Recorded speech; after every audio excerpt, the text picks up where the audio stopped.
The stars had always been kind to humanity. For 40 years, Earth had walked among the giants of the galaxy with soft steps and open hands. They signed every treaty. They followed every rule. They smiled at species who looked down on them and called it diplomacy. Admiral Jinho Park had believed in that peace. He had spent 30 years in service, and in all that time, he had fired his weapons only twice. He was proud of this. He told young officers that patience was stronger than any gun. He believed it with his whole heart. On the morning of the massacre, Jinho was drinking tea in his quarters aboard the S-Horizon. His fleet floated near the border of human space, running standard patrols. It was quiet. It was peaceful. It was the last peaceful morning of his life. The Veleth Empire had requested a cultural exchange with the human colony on Kepler 4 to be. The colony was home to 2.3 million people. Farmers, teachers, doctors, children. They had built their homes on a green world far from Earth. They had made it beautiful. The Veleth arrived with 15 warships. The colonists welcomed them with music and food. They had nothing to fear. The Veleth were part of the Galactic Accord, and the Accord meant peace. The first shots came without warning. Veleth warships turned their weapons on the cities below. Plasma fire rained from the sky like burning rain. Buildings melted. Streets turned to rivers of glass. People ran, but there was nowhere to run. The Veleth had positioned their ships to block every escape route. Shuttles trying to flee were shot down before they could reach orbit. It took 6 hours to kill 2.3 million people. The Veleth recorded everything. They broadcast the massacre across the galaxy so that every species could see. This was their message. Humans were weak. Humans were prey. Humans could be killed without consequence. Admiral Jinho received the distress signal 3 hours into the massacre. His fleet was 2 days away at maximum speed. He ordered his ships to push their engines beyond safe limits. Some of his crew wept. Some prayed. Jinho stood on the bridge and watched the clock count down the hours. They arrived too late. Jinho looked out at what remained of Kepler 4 to be. The green world was now brown and black. Smoke rose from every continent. Debris floated in orbit. Bodies drifted among the wreckage of civilian ships. He saw the body of a child pressed against a shuttle window. Her eyes were still open. Jinho did not speak. He could not speak. He simply stood there as his crew worked in silence, collecting the dead and recording evidence of what had happened. In 30 years of service, he had never felt hatred. Now it burned in his chest like a cold fire. On Earth, Dr. Unabik watched the broadcast from her research station in Sol orbit. She was a scientist who studied alien biology. She had always believed that understanding between species was possible. She had written papers about cooperation and mutual respect. Her younger brother Junho had moved to Kepler 4 to be. 3 years ago, he was a teacher. He sent her messages every week, telling her about his students and the beautiful sunsets on his new world. Yuna watched the cities burn. She watched the schools collapse. She watched until the broadcast ended. Then she fell to her knees and screamed until her voice broke. Across Earth, the same scene played out millions of times. Everyone knew someone on Kepler 4 to be. Everyone had lost someone. The Galactic Court held an emergency meeting. 12 species gathered to discuss the massacre. They expressed deep concern. They offered their sympathies. They urged all parties toward peaceful dialogue. Then they did nothing. The Veleth Empire faced no sanctions, no punishment, no consequences. The Accord released a statement calling the massacre regrettable and encouraging humanity to seek diplomatic solutions. Prime Minister Sora Han read the statement in her office. She was known as a calm woman, a patient woman, a woman who believed in peace above all things. She had spent her career building bridges with alien species. She put down the statement and looked out her window at the earth below.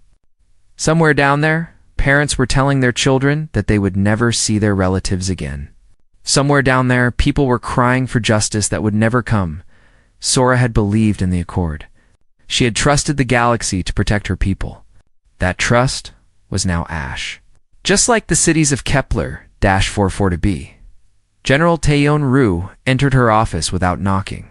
He was the head of Earth's military, and he had warned against trusting the Accord for 20 years.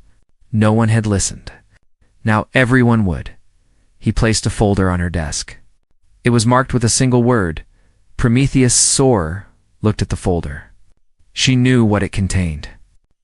Weapons humanity had been forbidden to develop. Technology they had hidden from the galaxy for decades. Plans that would turn Earth from a peaceful member of the galactic community into something else entirely. She thought of the child's face pressed against the shuttle window.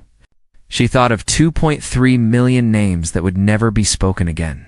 She thought of her own daughter, sleeping safely in their home, and how easily that safety could be taken away. Sora opened the folder in orbit. Admiral Ginho Park gave the order to bring the bodies home. Every single one. It would take months. He did not care. These were his people, and they would not be left floating in the dark as his crew worked. Ginho received a message from Earth. It was from the Prime Minister herself. It contained only 3 words: prepare for war. Ginho read the message twice. Then he walked to the bridge of his ship and looked out at the burned world below. For 30 years he had believed in peace. That belief had died with 2.3 million of his people. He called his officers together. Their faces were tired and stained with tears. They looked at him with eyes that begged for guidance, for hope, for something to hold on to. Ginho gave them something else. He gave them purpose. He said they would remember every name. They would carry every death. And when the time came, it would make the galaxy understand what it meant to hurt humanity. The stars had been kind for 40 years. They would not be kind again. 1 week after the massacre, Earth was silent. The streets were empty. The factories were closed. Every screen on the planet showed the same thing: a list of names, scrolling endlessly. 2.3 million names? It would take 11 days for the list to complete. People stood in their homes and watched the names go by. They did not speak. They did not eat. They simply watched and remembered. Then the silence ended, and what replaced it was rage. Hannah Cho was a journalist. She had spent her career covering peaceful stories, scientific discoveries, cultural celebrations, the small joys of human life among the stars. Her parents had retired to Kepler-44 to be 2 years ago. They said the sunsets there were beautiful. Hannah stood in front of her camera and spoke to the world. Her voice was steady, but her hand shook. She said that her parents were dead. She said that justice would not come from the Galactic Accord. She said that humanity had been kind for 40 years, and kindness had been repaid with fire. Her broadcast was watched by 8 billion people. When she finished speaking, the rage that had been building in silence finally found its voice. Protests filled every city on Earth, not protests for peace. Protests for action, for justice, for blood. Signs carried the names of the dead. Voices chanted for war. The world had been patient for 40 years. The world was done being patient. Prime Minister Sorahan watched the protests from her office. She had not slept in days. The folder marked Prometheus sat open on her desk, filled with reports and blueprints and terrible possibilities. General Taeyeon-ru stood beside her. He had prepared for this moment his entire career. While others believed in peace, he had built secret facilities and trained hidden armies. He had been called paranoid. He had been called a warmonger. Now he was called necessary. Sora asked him if humanity could win a war against the Valith Empire. Taeyeon said that winning was not the question. Survival was the question. And survival required becoming something the galaxy had never seen. Sora closed her eyes. When she opened them, the woman who believed in peace was gone. In her place was something harder, something colder, something that would do whatever was necessary. She walked to the United Earth Assembly. Every leader of every nation waited for her. The gallery was filled with citizens who had traveled from across the world to hear her speak. Cameras broadcast her image to every human settlement in the galaxy. Soared at the podium and looked at her people. She saw grief. She saw anger. She saw a hunger for something she was about to give them. She spoke of 40 years. 40 years of following rules made by others. 40 years of accepting insults with smiles. 40 years of dismantling weapons because the Accord said humans were too dangerous to be armed. 40 years of trust. She spoke of Kepler 4, for 2b, of the children who had been taught to believe the galaxy was safe. Of the parents who had sent their families to a green world, thinking they would be protected. Of 2.3 million souls who died believing that civilization meant something. Then her voice changed. It became quiet. It became cold. It became something that made even the generals in the room feel fear. She said that humanity was done. Done following rules that only they obeyed. Done trusting species who watched them burn. Done being civilized in a galaxy that rewarded only strength. Earth formally withdrew from the Galactic Accord. Every treaty was cancelled. Every agreement was void. Humanity would stand alone. Humanity would protect its own to the Valeth Empire. And any species who thought humans were prey, she had only this to say: "We are done being civilized." The assembly erupted. Not in argument, but in agreement. Every nation voted as one. There was no opposition. There was no debate. For the first time in human history, Earth spoke with a single voice. Ambassador. Jihoshin was given the task of delivering the message to the Galactic Accord in person. He had served as Earth's representative for 15 years. He had shaken hands with aliens who now celebrated the deaths of his people. He had smiled at species who called humans primitive behind closed doors. Giho walked into the Accord chambers for the last time. 12 species watched him approach. Some looked curious. Some looked amused. The Veleth delegation sat in the front row, their sharp teeth visible in what might have been smiles. Jiho read the declaration. His voice did not shake. When he finished, he placed the document on the central table and turned to leave. A Veleth diplomat called out to him. The alien said that humans were paper predators. Loud but harmless. The galaxy had nothing to fear from a species that could not even protect its own colonies. Jiho stopped walking. He turned slowly. The chamber fell silent. He looked at the Veleth diplomat and spoke softly. He said that the Veleth had made a mistake that could not be undone. He said they should pray to whatever gods they believed in, because humanity's gods would not be merciful. Then he walked out of the chamber. He never looked back. On Earth, General Taeyun activated Project Prometheus. Facilities that had been hidden for decades opened their doors. Scientists who had worked in secret finally revealed their creations. Weapons that the Accord had forbidden. Technologies that were supposed to be impossible. Humanity had been preparing for this moment without knowing it. They had smiled and signed treaties while building something terrible in the shadows. Not because they wanted war, but because some part of them had always known that peace was borrowed, not given. The factories began to change. Assembly lines that had produced cars now produced warships. Universities became research centers for weapons development. Young people who had planned to be artists and teachers lined up to join the military. Hannah Cho continued her broadcasts. She showed the world what humanity was becoming. She showed the new ships being built. She showed the soldiers training with weapons that had never existed before. She showed a species transforming itself from prey into predator at night. She looked at photos of her parents and wondered if they would recognize what their daughter had become. What all of humanity had become. Admiral Jinho Park stood on the bridge of his ship as the last bodies from Kepler 442b were brought home. He had kept his promise. Every single person had been recovered. Every single person would be buried on Earth. As the transport ships departed for home, Jinho composed a message. He addressed it to the Veleth High Command. It was short. He told them that humanity remembered every name, every face, every child who had died in the fire. He told them that humanity was coming, and when they arrived, the Veleth would learn what humans were capable of. The message was sent. Across the galaxy, species who had ignored humanity for decades suddenly found themselves paying attention. Something had changed. Something had awakened, and the galaxy would never be the same. 6 months passed. The galaxy waited for humanity to collapse. Every species knew the pattern. Small civilizations that left the galactic accord fell into chaos. Their economies failed. Their governments crumbled. They came crawling back within a year, begging for forgiveness. The Velith High Command was patient. They had broken many species before. Humans would be no different. They were soft. They were emotional. They would tear themselves apart with grief and anger. And then the Velith would finish what they had started. But humanity did not collapse. Humanity transformed.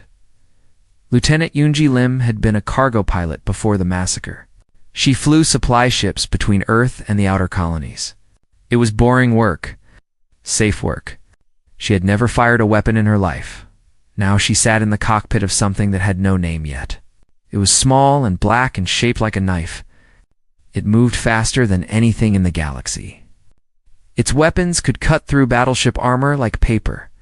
Engineers called it a Striker-class warship. Pilots called it a death whisper. Yoonji ran her hands over the controls. 6 months ago, she had been delivering food packages. Now she was learning to kill. The change should have frightened her. Instead, it felt right. It felt necessary. Her squadron was made up of volunteers. Teachers, farmers, artists, people who had never thought about war until war came for them. They trained 16 hours a day. They pushed their bodies and minds beyond all limits.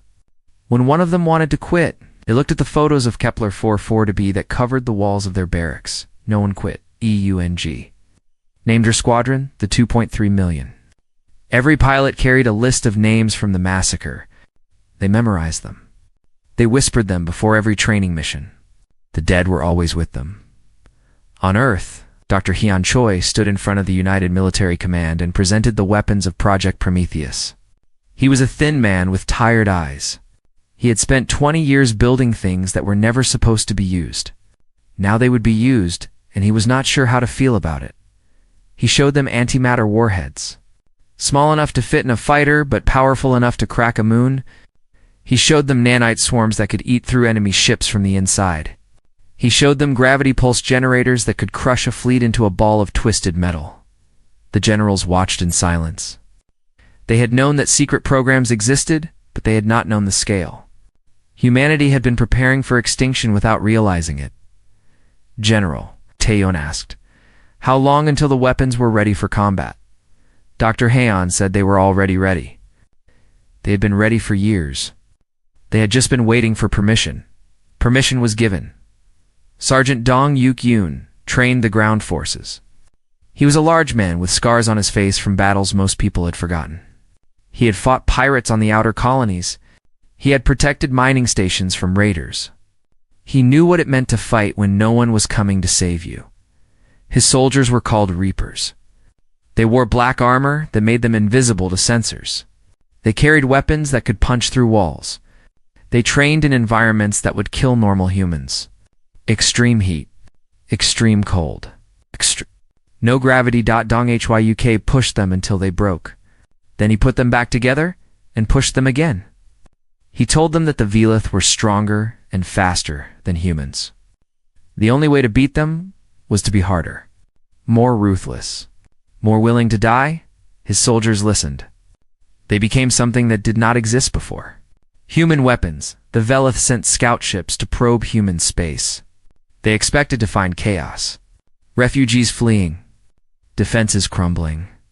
Easy targets. They found something else. The first scout group encountered a minefield that had not existed 6 months ago. The mines were smart. They waited until the scouts were deep inside the field before activating. 3 ships were destroyed in seconds.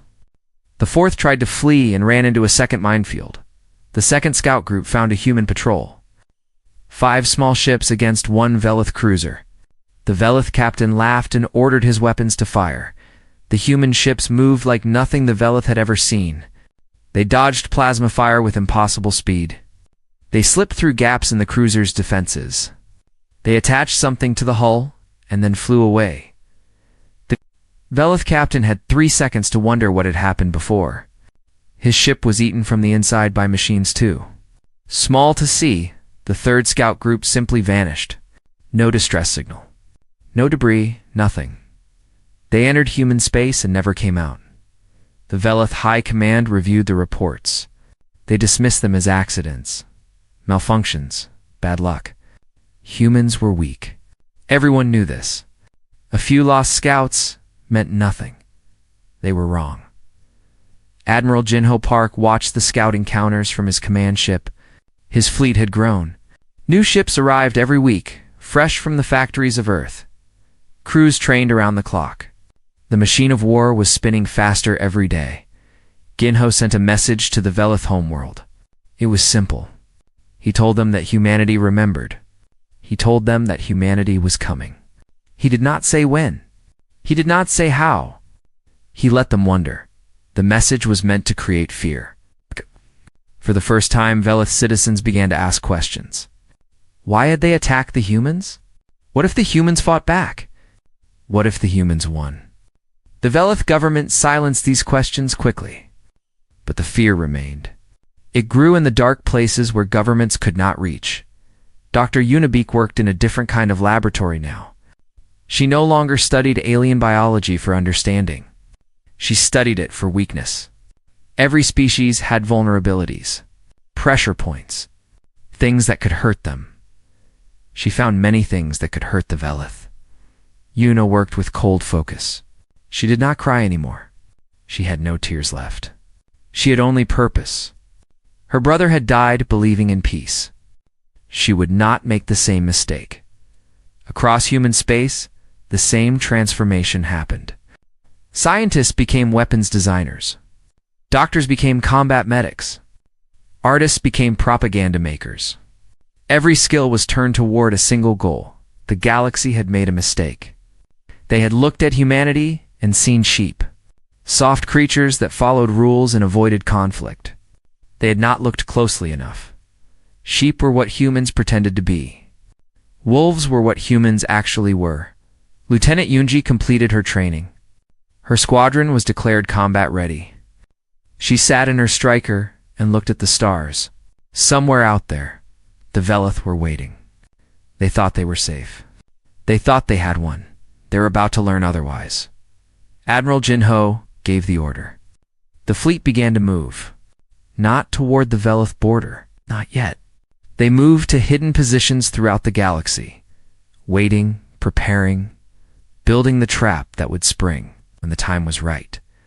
The awakening was complete. Humanity had become something new, something the galaxy had never seen before. And now it was time for the reckoning. 1 year after the massacre, humanity struck. The Velith expected a frontal assault. They had positioned their best fleets at the border, ready to crush the weak humans who dared to challenge them. Their admirals were confident. Their soldiers were eager. They would teach humanity its final lesson. But the attack did not come from the border. Nari Song was an intelligence officer. She had spent the past year living in the shadows, cracking codes and mapping enemy territory.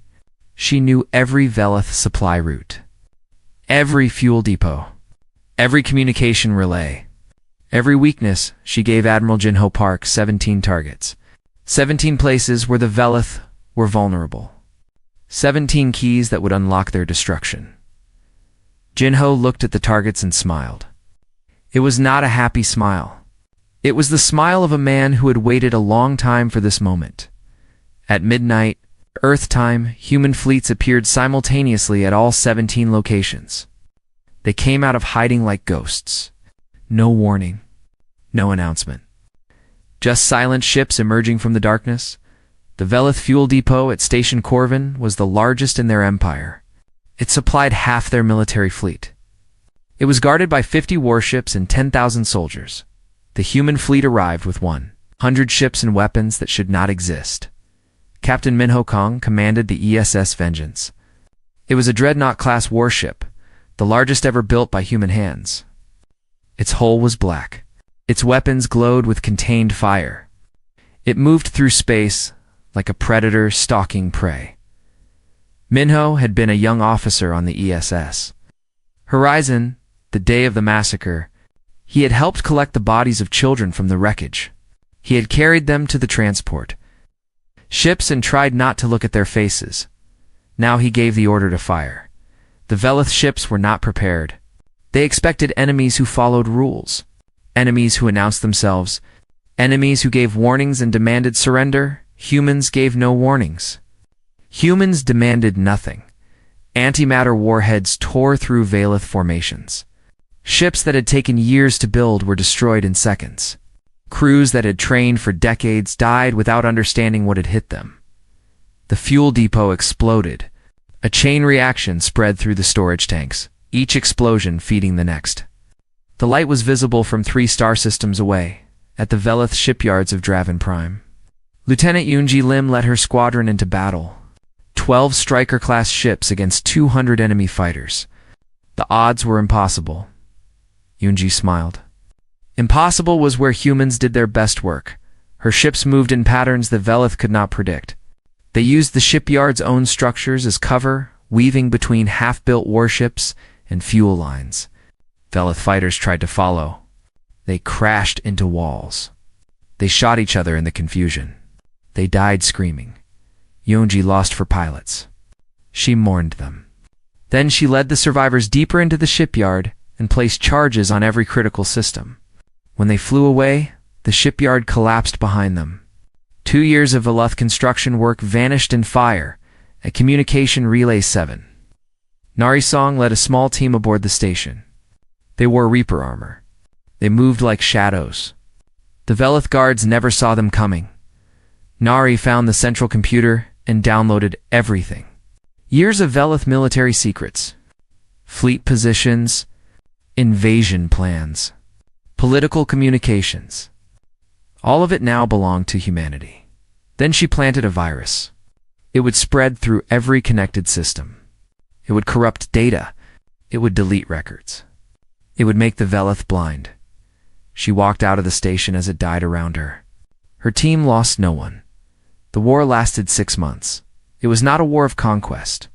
Humanity did not want Velith territory. They wanted Velith destruction. They wanted to break the machine that had killed their children. Admiral Jinho led the main fleet in a campaign that would be studied for centuries. He never attacked where the enemy was strong. He attacked where they were weak. He cut supply lines until Velith ships ran out of fuel. He destroyed communication relays until Velith commanders could not talk to each other. He turned their empire into islands of confusion and fear. The Velith tried to counterattack. They sent their remaining fleets toward Earth, hoping to end the war with a single devastating blow. They found humanity waiting for them. The Battle of Seoul lasted 3 days. 400 Velith warships against everything humanity had built in the past year. It was supposed to be the end of human civilization. It was the end of the Velith military captain. Minho Kong led the ESS Vengeance into the heart of the enemy formation. His ship was damaged. His crew was exhausted. His weapons were running low. He did not care. The Velith flagship was the largest ship in their fleet. It was commanded by Admiral Vorkon. The officer who had ordered the massacre of Kepler 4 for to be Minho had studied his face. He had memorized every detail. He had promised himself that Vorkon would die. The Vengeance broke through the enemy lines. It took hit after hit. Fires burned on every deck. Crew members died at their stations. But the ship kept moving. It kept fighting. Minho aimed his ship at the flagship's main hangar. At the last moment, he ordered all non-essential crew to the escape pods. Then he pushed the engines to maximum. The Vengeance crashed into the Velith flagship. The impact was tremendous. Both ships shattered. Explosions ripped through the wreckage. Admiral Vorkon died in his command chair. Too surprised to even scream, rescue teams found Minho 3 hours later. He was floating in a pocket of air, barely alive. His body was broken. His ship was gone, but he was smiling. The Battle of Seoul ended with the complete destruction of the Velith attack fleet. Not a single enemy ship escaped. The wreckage would orbit Earth's sun for centuries, a reminder of what happened to those who threatened humanity. The Galactic Accord called for a ceasefire. They sent diplomats with messages of peace. They promised to mediate. They offered to help find a solution that worked for everyone. Earth's response was silence. Lieutenant Yunji. Lim flew her final combat mission 3 weeks after the Battle of Seoul. Her target was at Velith military base, on a moon called Sereth. It was the last significant enemy force in the region. Her squadron had 8 ships left. She had lost friends. She had lost Wingman. She had lost pieces of herself that would never come back. She did not regret any of it. The attack was quick and brutal. Human ships swept over the base like a storm. Buildings exploded. Defenses crumbled. Soldiers, who had once thought themselves invincible, ran in terror. When it was over, Youngji flew low over the destruction. She opened a channel and broadcast a single message to any Velith who could hear. She said the names of the dead. All 2.3 million of them. It took hours. She read every name while circling the burning base, making sure the enemy heard every syllable. When she finished, she flew home. The war for her was over, but for the Velith, the reckoning was just beginning. 3 years after the declaration, the war was over. The Velith Empire surrendered on a cold morning in their capital city. Their leaders stood in chains before Admiral Jinho Park, their heads bowed, their pride shattered. Behind them, the sky was filled with human warships, thousands of them. More than enough to end their civilization forever, the Velith people watched from their homes. They expected death. Their species had shown no mercy to Kepler-44b. They assumed humans would show no mercy in return. Parents held their children and waited for the fire to fall, but the fire did not fall. Admiral Ginho stepped forward and read the terms of surrender. His voice was calm and clear. Every word was broadcast across the planet and beyond. The Velith military would be completely dismantled. Every warship would be destroyed. Every weapon would be melted down. Every soldier would return home and never carry arms again. The Velith government would hand over every officer who had participated in the massacre. Every commander who gave orders, every pilot who fired weapons, every official who approved the attack. They would face trial before a human court. Justice would be served. The Velith people would pay reparations. Not money. Money was meaningless. They would send workers to rebuild what they had destroyed. For 50 years, Velith engineers would work to make Kepler-44 to be green again. But there would be no genocide. No revenge killings. No extinction. An elderly Velith stepped forward from the crowd. His scales were gray with age. His eyes were filled with confusion. He asked why. After everything his people had done, why would humans show mercy? Ginho looked at the old alien for a long moment. Then he answered.